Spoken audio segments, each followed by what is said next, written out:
2026ರ ಹೊಸ ವರ್ಷಕ್ಕೆ ಕೆಲವು ದಿನಗಳು ಬಾಕಿ ಇದೆ.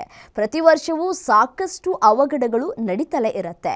ಆದರೆ 2026ರ ಹೊಸ ವರ್ಷ ಸ್ವಾಗತದ ಸಂದರ್ಭದಲ್ಲಿ ಯಾವುದೇ ಅಹಿತಕರ ಘಟನೆ ಸಂಭವಿಸದಂತೆ ಅಲರ್ಟ್ ಆಗಿರುವಂತಹ ಖಾಕಿ ಟೀಮ್ 30 ಪಾಯಿಂಟ್ಸ್ನ ಟಫ್ ರೂಲ್ಸ್ ಅನ್ನು ತರ್ತಾ ಇದೆ.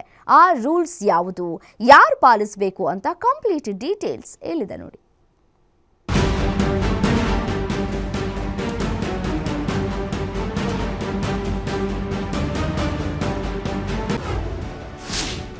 ಎರಡು 2026ರ ವೆಲ್ಕಮ್ಗೆ ಖಾಕಿ ಟಫ್ ರೂಲ್ಸ್.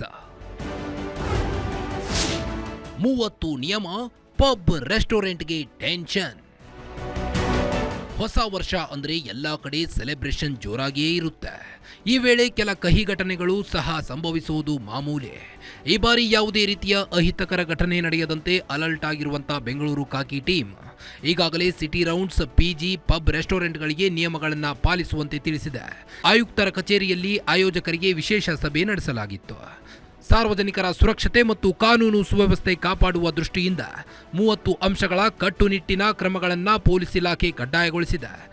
ಅಲ್ಲಿ ಸ್ಟ್ರಿಕ್ಟ್ ಏಜ್ ಲಿಮಿಟ್ಸ್ ಇರಬೇಕು, ಒಳಗಡೆ ಮೈನರ್ಸ್ ಅವರು ಯಾರು ಹೋಗಬಾರ್ದು, ಮತ್ತು ಡ್ರಂಕ್ ಆ್ಯಂಡ್ ಡ್ರೈವಿಂಗ್ ಪ್ರಿವೆಂಟ್ ಮಾಡಲಿಕ್ಕೆ ಸರ್ವಿಲೆನ್ಸ್ ಆ್ಯಂಡ್ ಸೆಕ್ಯೂರಿಟಿ ಅಂದರೆ ಎಕ್ಸ್ಟ್ರಾ ಕ್ಯಾಮ್ರಾಸ್ ಅವ್ರು ಹಾಕ್ಕೊಳ್ಬೇಕು, ಅದ್ರ ಬಗ್ಗೆ, ವುಮೆನ್ ಸೇಫ್ಟಿ ಬಗ್ಗೆ, ನಾಯ್ಸ್ ಕಂಟ್ರೋಲ್ ಬಗ್ಗೆ, ಮತ್ತು ಯಾವ ಥರದ್ದು ಇಲ್ಲೀಗಲ್ ಆ್ಯಕ್ಟಿವಿಟೀಸ್ ಇರಬಾರ್ದು, ಡ್ರಗ್ಸ್ ಅಥವಾ ಇನ್ನಿತರ ಯಾವುದು ವಸ್ತು ಇರಬಾರ್ದು. ಪೊಲೀಸ್ ಜೊತೆಗೆ ಸಹಕರಿಸಬೇಕು, ಅವ್ರು ಏನೇನೋ ಆಗಾಗ ಸಲಹೆ ಸೂಚನೆ ಕೊಡ್ತಾರೆ ಅದ್ರ ಬಗ್ಗೆ ಇಂಪ್ಲಿಮೆಂಟ್ ಮಾಡಬೇಕು. ಎಂಟ್ರಿ ಮ್ಯಾನೇಜ್ಮೆಂಟ್ ಇದು ಕರೆಕ್ಟ್ ಇರಬೇಕು. ಹೋಟೆಲ್ ಮತ್ತು ಪಬ್ ಮಾಲೀಕರಿಗಾಗಿ ಪೊಲೀಸ್ ಇಲಾಖೆ ತಂದಿರೋ ರೂಲ್ಸ್ನಲ್ಲಿ ಮುಖ್ಯವಾಗಿ ನಿಗದಿತ ಸಮಯವನ್ನ ಕಡ್ಡಾಯ, ಸಾಮರ್ಥ್ಯಕ್ಕೆ ಅನುಗುಣವಾಗಿ ಪ್ರವೇಶ, ಅಪ್ರಾಪ್ತರಿಗೆ ಮದ್ಯ ಸರಬರಾಜು ನಿಷಿದ್ಧ, ಮಹಿಳಾ ಭದ್ರತಾ ಸಿಬ್ಬಂದಿ ನಿಯೋಜನೆ ಹಾಗೂ ದೃಶ್ಯಾವಳಿಗಳನ್ನು 30 ದಿನ ಸಂಗ್ರಹ ಸೇರಿದಂತೆ 30 ನಿಯಮಗಳನ್ನು ಪಾಲಿಸುವಂತೆ ತಿಳಿಸಲಾಗಿದೆ. ಇನ್ನು ಪೊಲೀಸರ ನಿಯಮಗಳನ್ನು ಚಾಚು ತಪ್ಪದೆ ಪಾಲಿಸುತ್ತೇವೆಂದು ಪಬ್ನ ಮುಖ್ಯಸ್ಥ ಚೇತನ್ ತಿಳಿಸಿದ್ದಾರೆ. 30 ಪಾಯಿಂಟ್ಸ್ ಗೈಡ್ಲೈನ್ಸ್ ಕೊಟ್ಟಿದ್ದಾರೆ. Lot of specifics have been told.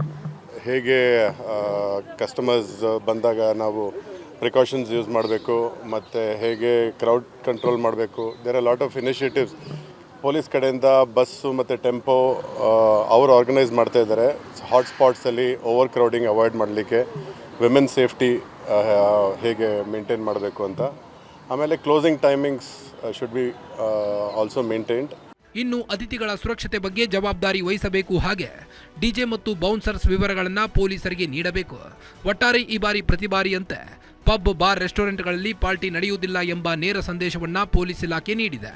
ಇದನ್ನ ಯಾವ ರೀತಿ ಆಯೋಜಕರು ಪಾಲಿಸುತ್ತಾರೆ ಎಂದು ಕಾದು ನೋಡಬೇಕಾಗಿದೆ. Girish, crime bureau, guarantee news, Bengaluru.